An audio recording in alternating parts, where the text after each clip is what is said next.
A package in the mail, MSX games from Japan.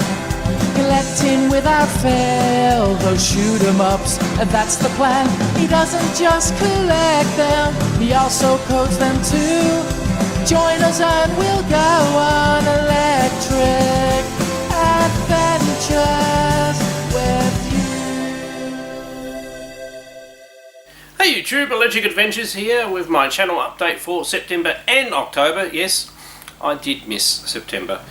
No particular reason. I was still recovering a bit from, I had some dental surgery and an infection. I was probably still recovering. I was just so busy I did not get the opportunity. Yes, my video output was dropped a little bit. Just a busy time of the year, I suppose, and also very busy at work. I'm enjoying my work, so that's not a bad thing. So we've got a fair bit to cover in this video, so grab your favourite beverage and we'll go through quite a few things. We'll start off with pickups. Most of these pickups are actually from September. I haven't actually got a lot from last month, from October. Obviously September was Father's Day here in Australia. So my girls bought me some very nice things, and I'll start. I'm not going to hold up everything. My wife actually bought me a proper spray kit. So of course, there's things around the house I could do as well, but most importantly, I'll be able to, when I'm doing up, say, said ugly cab back there, I'll be able to properly spray on coats of paint as appropriate with stencils and things like that as I put those cabinets back. So it's something I've always wanted to have, and now I have one. So that was a very nice thing. I also got, and this is in no particular order, a couple of pops. So we got a Darth Vader Lights and Sound and a Darth Maul Special Edition. Not a huge pop collector, but I've just got the odd ones. Pretty much all of them have been bought by my daughters on particular occasions. Also got a nice big container of M&Ms, two different Star Wars branded PJs, which have been very comfortable.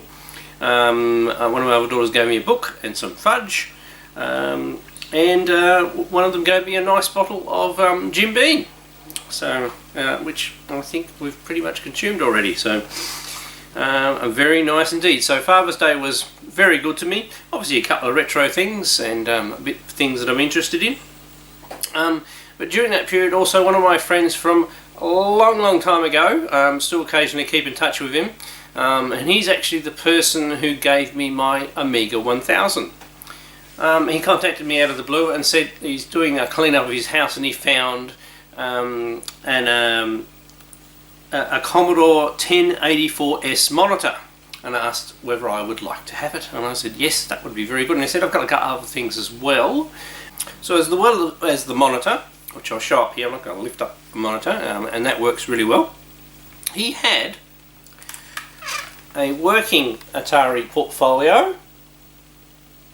It's in really good condition, barely a mark on it. Where's the on button? There we go. You're probably going to, it doesn't have a backlit screen, so you're probably going to be hard pressed to be able to see that, but it does work. It's no expansions or anything like that, but it works fine. The only thing it's missing any sort is the cover off the expansion port on the side, but that's no big. Other than that, it's in really good condition.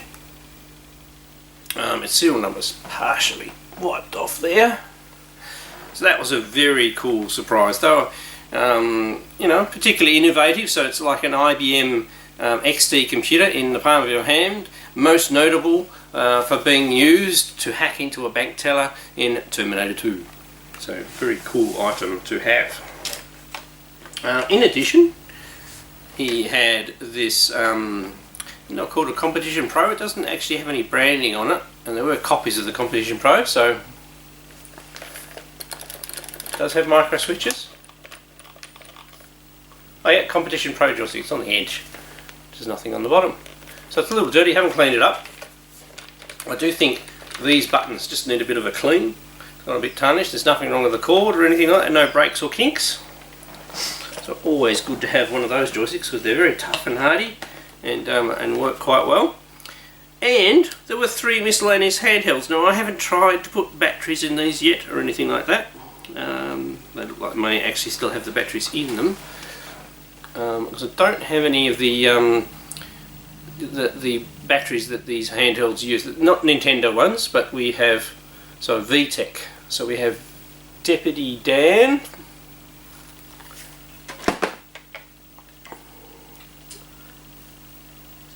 Deep Diver. Got a bit of rubbish on the back too and no cover with that one. And a little Bandai Electronics one, Superboy. Once again, I haven't taken them apart to see what's in the battery compartment. Hopefully they haven't leaked or anything like that. Sorry, my notes have gone to sleep. Now, also a Kickstarter delivered. It's been coming for a little while. I really like Dungeons and Dragons role-playing type games, and this is a mini rogue. That's the name of it. Mini rogue game. So card-based game where you have random dungeons and do dungeon crawling. I have, as you can see, it's still sealed. I haven't played it yet. It actually came with a whole heap of extras as well. If I remember, if I took a picture of those, I'll put that up there. I'm actually looking forward to playing that. You can play from 1 to 2 players, and it only takes 30 minutes to play, so it's a really good, quick game. Inspired by roguelikes and old school dungeon crawler video games, Mini Rogue is an engaging solo or 2-player game that will immerse you into the depths of the dungeon. So I'm actually quite looking for that. And it came with lots of extra little bits and pieces, including some dice and a little bag and everything like that, so it was very worthwhile. And also some other things I did not expect to find. Hunting for a belated present for my wife, because we never really got out to a chance to go shopping for something special. We're going around antique shops, and I found a Laserdisc. And I didn't have this Laserdisc, and it's one of my absolute favourite movies, and it's none other than Raiders of the Lost Ark. And it's in really good condition, no fade on the cover or anything like that, and the disc is absolutely spotless. And I know it works because we watched it the night I brought it home and really enjoyed it. Still an enjoyable movie and one of my absolute favourites. I do like pretty much all the Indiana Jones movies, but the first one's definitely my favourite. And then probably the only pickup from this month.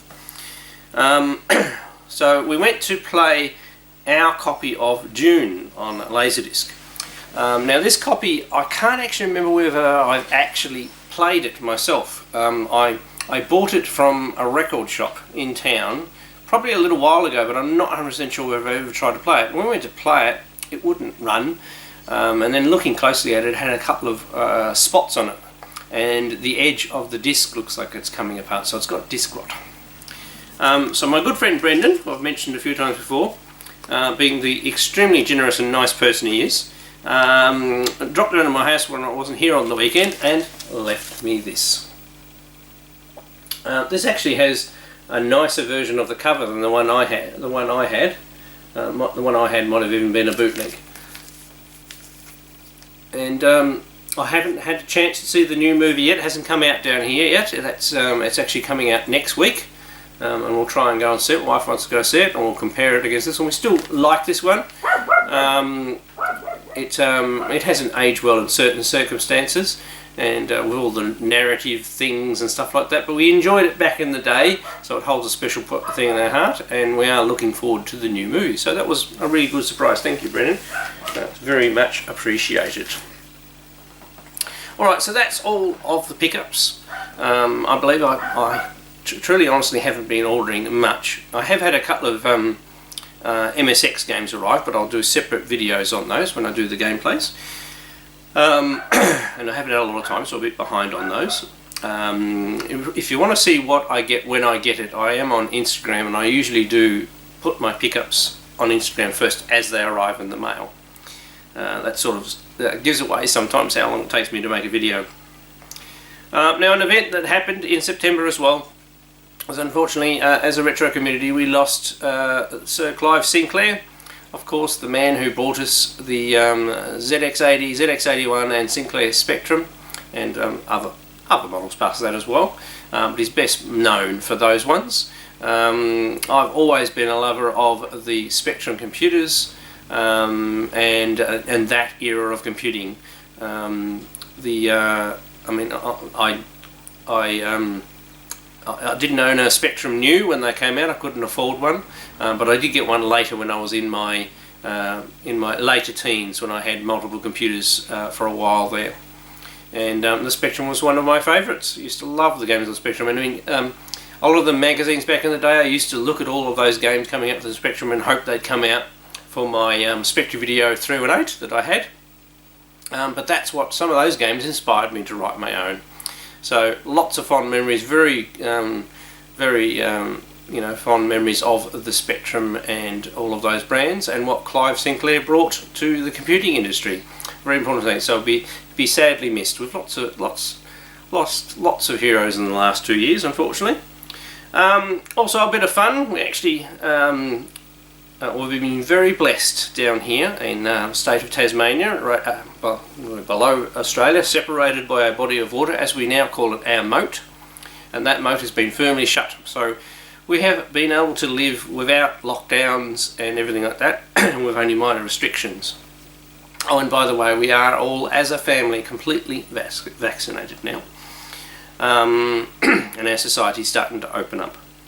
But we had one of my daughters turned 25, and she had a fancy dress-up party. I only mention this here because there was some great costumes and everything like that, and I wanted an excuse to play this little snippet of video here.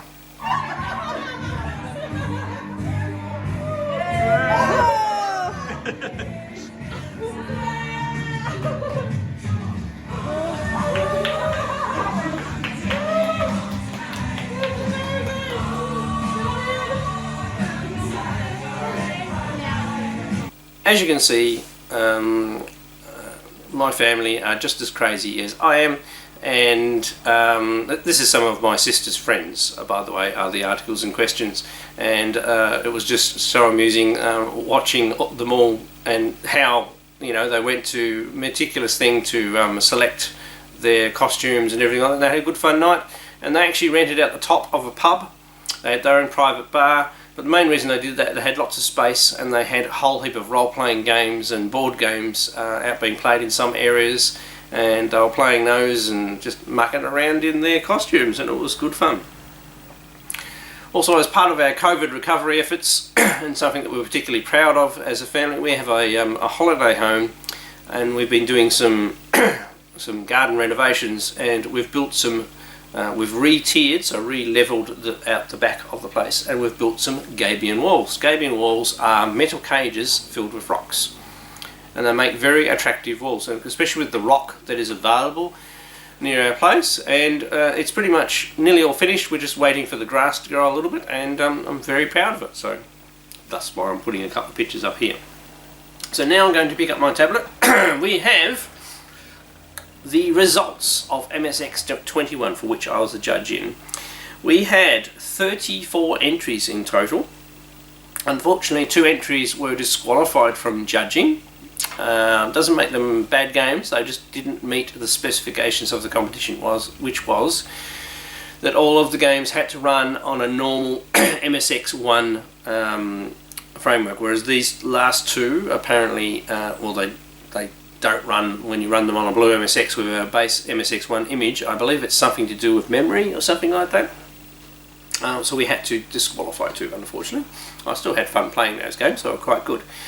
So, without further ado, I'm going to I'll read out the top 10 and their scores, and the rest of it I'll put down below, otherwise we'll get a bit long. So, unanimously, we selected the winner as Alien Attack by Marcus Daniel Blanco and Daniel Simon, who scored 8 out of a possible 100 marks. So, total congratulations to the winner, fully deserved. And yes, it was a shoot 'em up, but that wasn't. It's a very well polished shoot 'em up with lots of work gone into it in the style of the levels and characterization. The levels are a little long, so the person who made the game are going to do some tweaks. This is what happens. MSXDev, you've got a deadline, you've got to get the game in, and that's what we judge. It doesn't stop the author from then taking the feedback from the judges and improving it. So he's going to improve it, or they're going to improve it, and they're going to release it on cartridge later, which will be fantastic. Number 2 was Solo by Rolando, 81 out of 100, so not that far behind. And then the very clever Pack 01 by Arc 8, 80 out of 100, which showed some very, very good techniques and quite a fun game. One of my personal favourites came forth, Raven by Mitcha Mulder, 79 out of 100. As you can see, very close scores. Number 5 was a very solid game with fantastic football by Zoran Majenkic and Daniel Simon. Daniel Simon gets around, 76 out of 100. Number 6 was Blockbuster by RoboSoft, 73.1 out of 100. This was a tiebreaker one, obviously. No Back Down, which is sort of a take on Crazy Climber by SoCal, 73 out of 100. Number 8, Make Them Jump, which is quite a cool game that was probably inspired by some iPad games, but it was really well done, good techniques by RoboSoft, 70 out of 100. Make Them Fall by the same author, by RoboSoft, 69 out of 100, so they can be very pleased as an author. They got 2 titles in the top 10 out of 34 entries. And number 10, Do the Same by Eric Mendel, and in brackets Rico 59, 68 out of 100. Now, as I said, that's only the top 10. There is an amazing list of other games. There was all of the games were playable, and a lot of effort was put into it. Just can't believe. Now, the actual prizes have to be seen to be believed. And I'll put links down to the final verdict thing. So during the MSXDev21 period, a total amount of 1,207.71 euros were donated. That's a lot of money. The donated prize money will be assigned as follows. First place winner gets 40%, so 480 euro. So that first place winner just won 480 euros. Second place got 360 euros. Quite a nice prize in itself. Third place winner gets 240 euros, and fourth winner gets 120 euros. There's leftover of 771 for the loot box. So besides the prize money, there are also sponsored items. And some of those items are absolutely fantastic. Every winner gets to choose an item of choice, starting with first place winner, then to run up and so on. And there's 28 sponsored items. So obviously first place gets to pick one and then just go around until all the items are used up. But everybody is going to get a truckload of stuff for their MSX. And every participant received a free copy of the Blast 2020 Volume 2 magazine in digital form, which was really cool of my good friend George from Blast, adding that to the prizes. So as you can tell, that was really good. I really appreciated being invited to be an adjudicator, and I really enjoyed going through the games and and giving my honest opinion on what I thought of them and ranking them. I hope I wasn't too hard, and take the writers take the comments into. Don't take it too into heart, but obviously take it as feedback to improve your games. Now, before everybody tunes off, I have a homebrew update. So I have been doing quite a few separate homebrews. I have done some more work on Berserk for the ColecoVision. Nothing I'm going to show. I have written a complete new game called Lunar Rescue, and the game is pretty much finished. But I'm not going to release it by itself. I'm actually going to release it as EA's 70s arcade classics. I need a logo and everything like that I've got to work on, and it's going to come with 2 other 70s arcade games. The second one is one I've shown a brief video before, which is Depth Charge, or also known as Sub Hunt, which is also pretty much finished. A couple of little tweaks to go. And the third game I can announce is Stunt Cycle. I just thought, a slightly different type of game, also from the early 70s, would go well with those other games. So you get a shoot 'em up, you get a bit more of an arcade action game with the depth charge and then stunt cycle, a bit of a skill tester. Stunt cycle is only very early. I've only got the basic graphics and some basic movement down.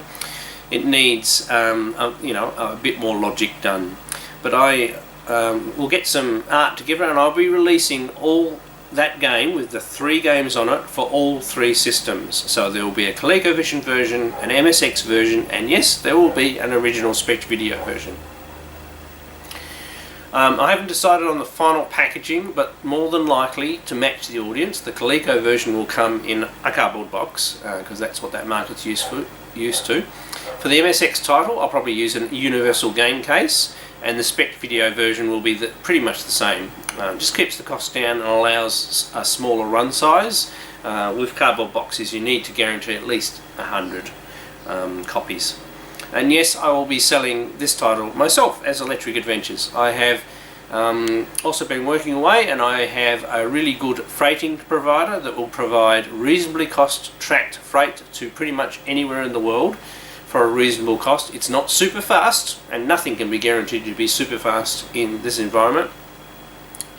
If you don't want to wait the time it takes to get it to your country, there is another option for me to use. I've lost their name, but one of the express providers. But let me tell you now, the price of freight is almost triple, so that's only on an inquire as need be basis. So yes, everything you'll be able to order it from my store, from my website, along with some of my other games as well. I'll be releasing a few at once, just to have a few things on the shop. I've got some older titles, of which I've sold a couple of lately, so I thank everybody for that.